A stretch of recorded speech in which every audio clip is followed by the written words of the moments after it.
America just declared victory. The headlines are screaming about tariffs working, about China backing down, about American strength restored. And you know what? They're right about the battle. America is winning tactical engagements every single day. But here's the problem nobody wants to talk about. While Washington celebrates quarterly wins, Beijing is executing a strategy measured in decades. And the scoreboard that actually matters, it tells a very different story. Let me be blunt.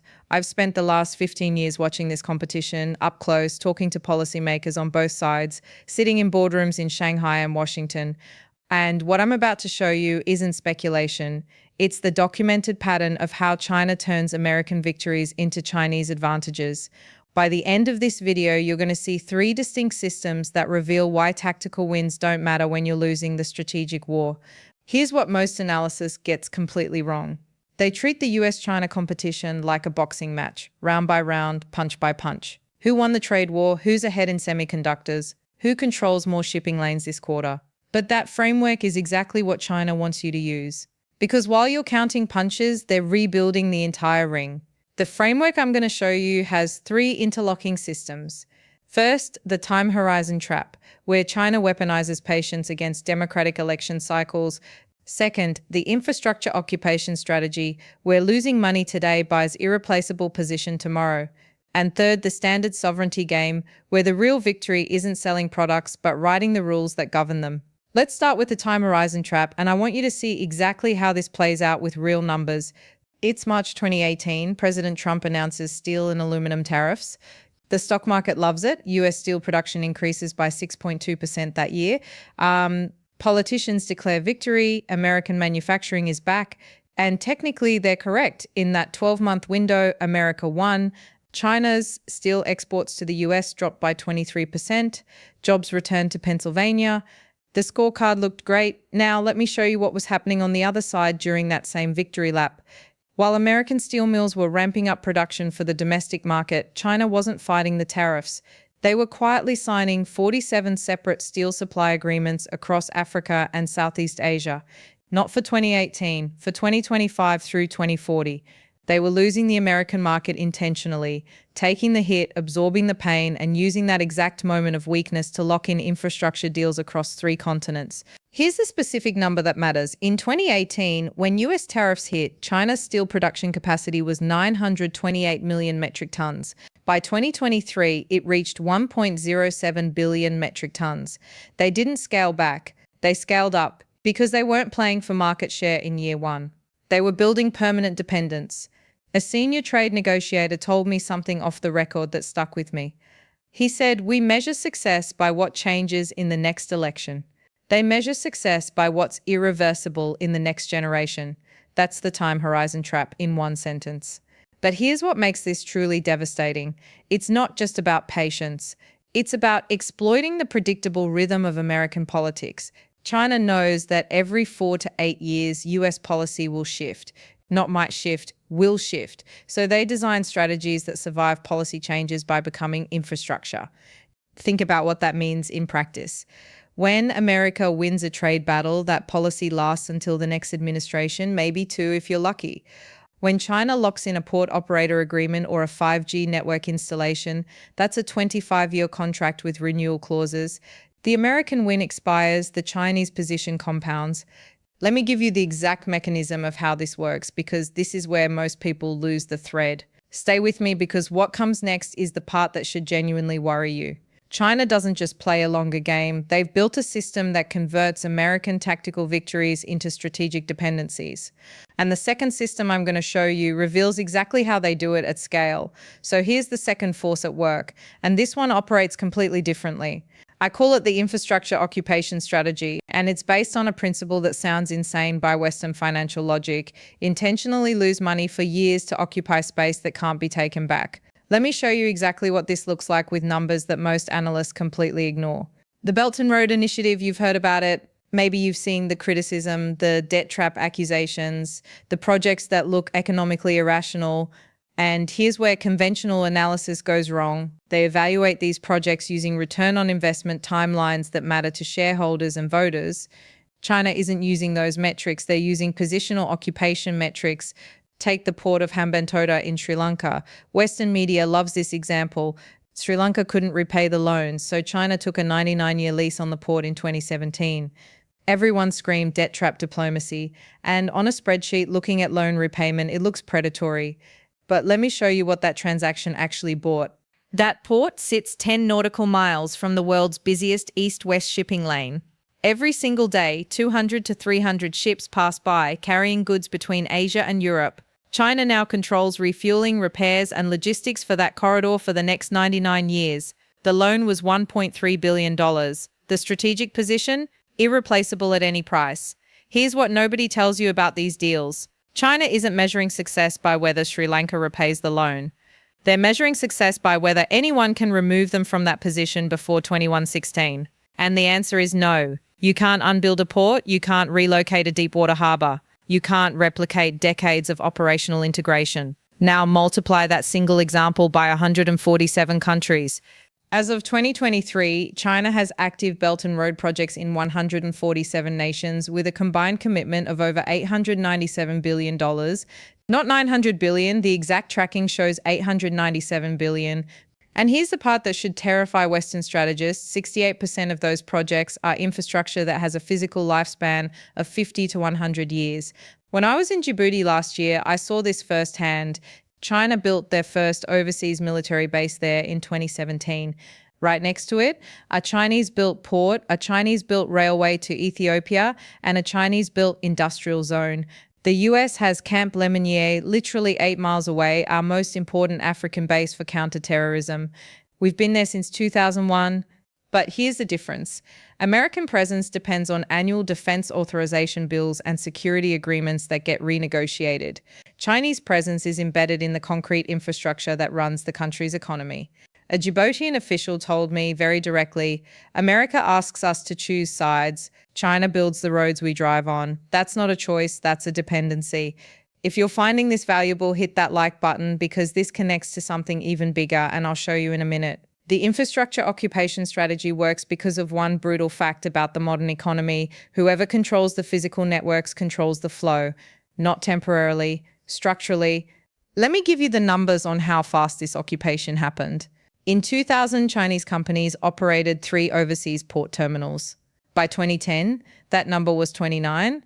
By 2020, 96. Port terminals across 53 countries. And these aren't small regional ports, these are choke point facilities. Piraeus in Greece, the gateway to Europe, Godar in Pakistan, controlling access to the Arabian Sea, Darwin in Australia, the doorstep to the Pacific. Each one was purchased or built during a moment when Western companies were optimizing for short-term returns. Chinese state-owned enterprises were bidding above market value, accepting lower profit margins, offering sweetheart deals to host governments. Western analysts called it economically irrational, and by quarterly earnings standards it was, but positional occupation isn't measured in quarters, and it's measured in decades of irreversible control. Here's the uncomfortable truth that makes people squirm. America keeps winning battles over trade balances and tariff negotiations. China keeps occupying the infrastructure that makes trade possible. And once you occupy infrastructure, the battle becomes irrelevant. You own the battlefield. Now the third system is where this gets truly sophisticated because this is where China stops competing in American-designed games and starts writing entirely new rules. The standard sovereignty game. This is the system that operates almost invisibly, and it's the one where China has made the most irreversible progress. Because here's what most people fundamentally misunderstand. The ultimate power isn't making the best product. It's defining what best means. Let me show you exactly how this works with an example that's hiding in plain sight. 5G networks. The entire Western debate focused on whether to ban Huawei equipment. Security risks, backdoors, Chinese government access. And yes, those are legitimate concerns. Countries banned Huawei. America celebrated another victory. We protected our networks. We convinced allies to rip out Chinese equipment. Tactical win, right? Now let me show you what was actually happening while that battle raged. China wasn't just building 5G networks, they were writing the technical standards that define how 5G works globally. And here are the specific numbers that reveal the real war. As of 2023, Chinese companies hold 38.2% of all essential 5G patents. That's not total patents, that's essential patents, the ones you legally cannot avoid if you want to build a 5G network.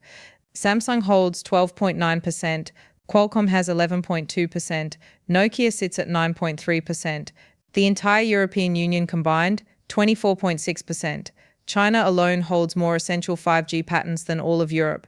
Here's what that actually means in practice. Every single 5G device, whether it's made in America, Germany, Japan, or anywhere else, has to license technology from Chinese patent holders.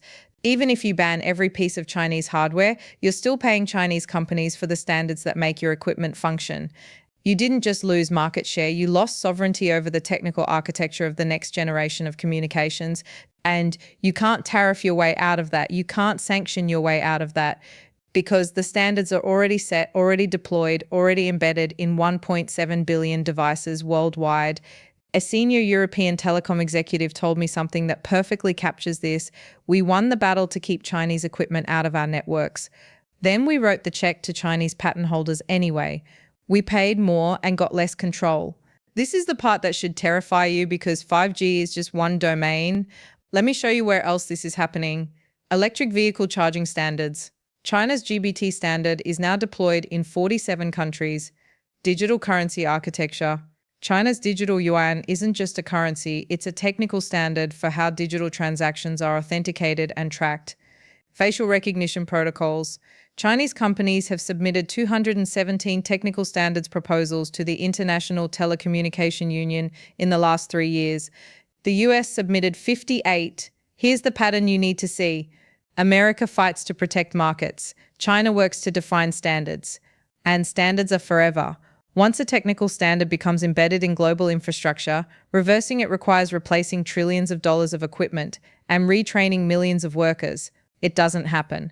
Let me give you a historical parallel that makes this crystal clear. In the 1880s, the battle between Edison's direct current and Westinghouse's alternating current wasn't just about better technology, it was about whose standard would define electrical infrastructure for the next century. Westinghouse won, and 140 years later, we're still using AC power because you can't just swap out the foundational architecture of civilization. China understands this at a civilizational level. They're not trying to win the current game. They're trying to become the game maker. Here's what nobody tells you about standard sovereignty. It's not dramatic. There's no declaration of victory, no headlines. It happens in technical committees at the International Organization for Standardization, in working groups at the ITU, in industry consortiums that set protocols. Chinese representatives show up with detailed proposals, technical documentation, and the patience to sit through year-long negotiation processes. American companies send lawyers to protect existing patents. Chinese companies send engineers to write new standards. And here's the most uncomfortable truth of all. By the time the American policy establishment notices a standards battle, it's usually already over. Because standards get locked in the moment widespread adoption happens, and China has cracked the code on driving adoption through the second system I showed you, infrastructure occupation. You want to know why this 100-year strategy works? Because all three systems reinforce each other. The time horizon trap gives them patience, the infrastructure occupation gives them adoption, and the standard sovereignty gives them permanence. Let me pull this together and show you exactly where this leads. So let me pull this together because individually each system is concerning, but combined they create what I call the compound sovereignty framework. And this is where you see the true genius of the 100-year strategy. Here's how the three systems lock together into something nearly impossible to reverse. China uses the time horizon trap to survive American tactical victories without changing course. While the US celebrates tariff wins or sanctions that bite in year one, China absorbs the pain and continues building.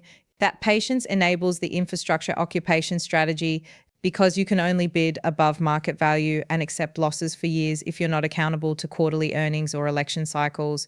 That infrastructure occupation then drives adoption of Chinese technical standards at scale. When 89 countries use Chinese-built 4G networks, those countries naturally adopt Chinese 5G standards because switching costs are prohibitive. The infrastructure makes the standards inevitable. And here's the compounding effect. Once the standards are set, they create permeable dependencies that outlast any political relationship. You can have a diplomatic crisis with China, you can ban their companies, you can freeze their assets, but if your national infrastructure runs on Chinese technical standards, you're still operating inside their system. Most people think that geopolitical competition is about military power and economic size. But here's what's really happening. It's about who controls the irreversible dependencies that define how the global system functions. Let me show you what this actually means by looking at 3 scenarios for how this plays out over the next 20 years. Scenario 1, the peaceful transition. American policymakers recognize the pattern, shift to longer time horizons, and invest in competitive infrastructure and standards development. This requires roughly $1.4 trillion over 15 years and political consensus that survives at least 3 administrations. Probability based on current political dynamics, less than 15%, not because it's impossible, but because the system isn't designed for it. Scenario 2, the fragmented world. The US and China each establish separate spheres with incompatible standards and infrastructure. A genuine bifurcation where you have a Chinese technical ecosystem serving 9,100 countries and an American ecosystem serving 40-50 countries. This is actually the most likely scenario, probability around 55%. We're already seeing it in semiconductors, social media platforms, and payment systems. The question isn't if this happens, but how completely. Scenario 3, the reversal. Some external shock, economic collapse in China, political revolution, resource crisis, disrupts the entire strategy and creates an opening for alternative systems. This is the scenario Washington is quietly hoping for. Probability, maybe 20%, possible, but betting your civilization's future on your opponent's collapse is not a strategy, it's a prayer. Here's what I think actually matters as you process this information. The 100-year strategy isn't unstoppable, but stopping it requires recognizing that you're in a fundamentally different kind of competition than the one you're prepared for. America keeps optimizing for battles. Quarterly GDP growth. Next election's talking points. This year's defense budget. China is optimizing for position. What becomes irreversible? What survives political change? What compounds over decades? If you want to understand who's actually winning, don't look at this year's trade balance. Look at what's becoming structurally impossible to reverse. Look at dependencies that will still exist in 2050, regardless of who's president or which party controls Congress. I talked to a former Pentagon strategist who put it perfectly. We're playing chess and celebrating every piece we take. They're playing Go and surrounding territory we didn't know was capturable. By the time we see the encirclement, the game is already over. So here's my question for you, and I want you to answer this in the comments. What's one dependency on Chinese infrastructure or standards that you didn't realize existed until watching this? Because awareness is the first step to strategy. If this analysis added value to how you see the competition, subscribe to this channel. I break down the patterns that don't make headlines but actually change the world. Hit that notification bell because the next video expands on the digital currency standard war, and the numbers I've found are going to shock you. America wins battles, China builds systems, and systems given enough time always beat tactics.